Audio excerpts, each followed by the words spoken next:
Students, हम आपकी 12th chemistry का general principle and process of isolation of element chapter, तो इस चैप्टर के हम एमसीक्यू क्वेश्चंस प्रैक्टिस करेंगे और आपको मैं रिवीजन बेस पे करवा रही हूँ इस चैप्टर के शॉर्ट क्वेश्चन आंसर।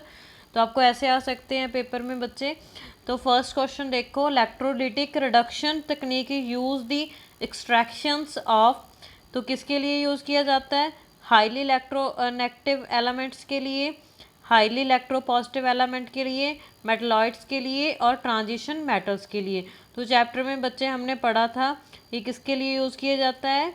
ये हाईली इलेक्ट्रोपॉजिटिव एलिमेंट के लिए यूज़ किया जाता है। Next is in commercial electrochemical process for aluminium extractions electrolyte used, तो कौन सी प्रोसेस के लिए यूज़ किया जाता है बच्चे? इसके लिए AlOH3, NaOH solution, aqua solution. Third one is molten mixture of Al2O3 and Na3 और AiF6। तो molten mixture of Al2O3 and AlOH3, तो बच्चे ये थर्ड के लिए यूज़ किया जाता है, molten mixture of Al2O3 and Na3 AiF6, तो इनके लिए यूज़ किया जाता है बच्चे। तो इसका सी ऑप्शन हमारा राइट आंसर आएगा। Next is which ore can be best concentrated by froth flotation process, तो कौन सा और की जो कंसनट्रेटेड होती है, कंसनट्रेशन होती है वो बेस्ट होती है फ्रोथ फ्लोटेशन प्रोसेस के लिए? फर्स्ट इज मोलाचाइट, कैसेट्राइट, गैलेना और मैग्नेटाइट। तो बच्चे ये गैलेना की बेस्ट होती है।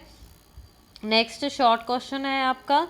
तो शॉर्ट क्वेश्चन में हम what is meant by the term pyrometallurgy, तो पायरोमेटलर्जी क्या होती है बच्चे?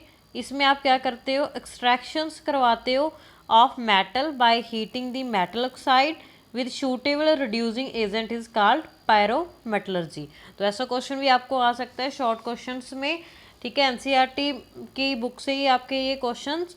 तो next, what is the composition of copper matte, तो कॉपर मैट की कौन सी कंपोजिशन होती है? Copper matte chiefly consist of cuprous sulphide and some uncharged ferrous sulphide, ठीक है, तो क्यूप्रस सल्फाइड होता है, ठीक है, और FeS होता है, ऐसे लिख सकते हो chemically.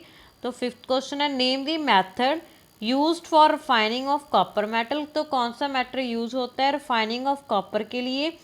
Electrolytic refining of copper metal, ठीक है, इलेक्ट्रोलिटिक यूज होते हैं, ठीक है, रिफाइनिंग ऑफ कॉपर मेटल के लिए। ये मेथड पूछा था, इलेक्ट्रोलिटिक मेथड यूज करते हैं हम इसके लिए। Name the method used for the vapour phase refining of impure titanium and nickel metal, तो इसके लिए बच्चे मॉन्ट प्रोसेस यूज़ की जाती है निकल के लिए, और हमने चैप्टर में पढ़ा था van Arkel method used for refining of titanium, ठीक है। तो next last question, what is the function of SiO2 in the metallurgy of coppers, तो क्या होता है बच्चे जब भी ये प्रोसेस होती है ड्यूरिंग रोस्टिंग में होती है, तो रोस्टिंग में क्या होता है आपका कॉपर जो होता है, copper pyrites are converted into the mixture of FeO and Cu2, तो ये रिएक्शन होता है बच्चे जब भी आप इसको हीट प्रोवाइड करते हो, तो ये वाला आपके पास रिएक्शन फॉर्म होता है।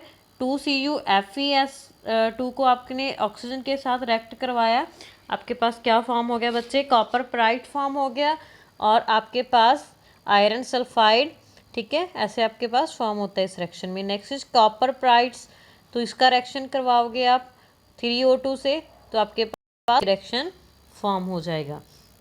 Next, to remove basic FeO, ठीक है, आपने आयरन ऑक्साइड को रिमूव किया, and acidic flux silica is added during smelting, now FeO combines with Si, तो उसको आप बच्चे आप कंबाइन करोगे SiO2 से जिसको सिलिका बोलते हैं, टू फॉर्म फेरस सिलिकाइट, ठीक है, तो आपके पास स्लैग फॉर्म हो जाएगा, आपके पास जो मोल्टन स्टेट में फ्लोट करने लग जाएगा उसको मोल्टन मैट बोलते हैं, ठीक है। तो आपको ऐसे क्वेश्चंस आ सकते हैं आपके शॉर्ट क्वेश्चंस में, ठीक है, तो ये आपने अच्छे से लर्न करने हैं बेटा।